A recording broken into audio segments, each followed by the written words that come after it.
नमस्ते दीदी वैदिक हमारे यूट्यूब चैनल पर जा रहा है बहुत प्यारा छोटा सा एक हार्ट का गीत पसंद आए तो लाइव शेयर करना।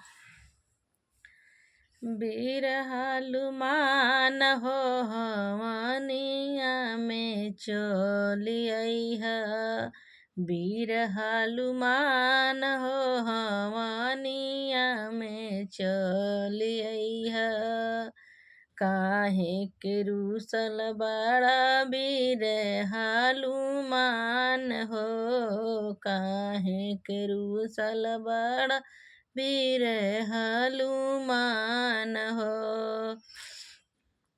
मंडक यारी यारी घूमे हलुमान हो, बिरहालुमान हो हवनिया में चली अइहा, बिरहालुमान हो हवनिया में चली अइहा।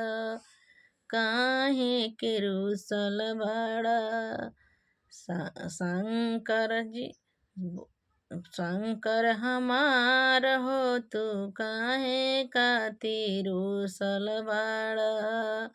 हवनिया में चली अइहा, शंकर हमार हो हवनिया में चली अइहा। अपने ही अइहा संग में गौरा जी के लिहले अइहा, अपने ही अइहा संग में गौरा जी के लिहले अइहा।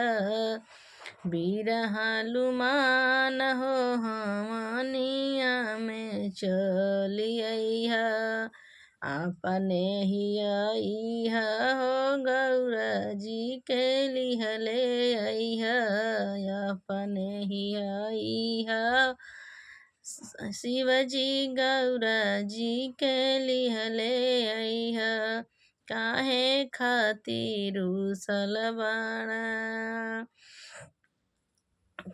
राम जी हमार हो कि काहे खातिर रूसल बाना, राम जी हमार हो कि काहे खातिर रूसल बाना।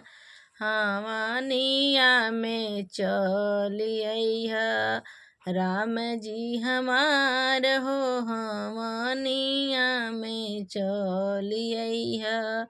अपने तयइहा संग में सीता जी के लिहले अइहा, अपने तयइहा संग में सीता जी के लिहले अइहा।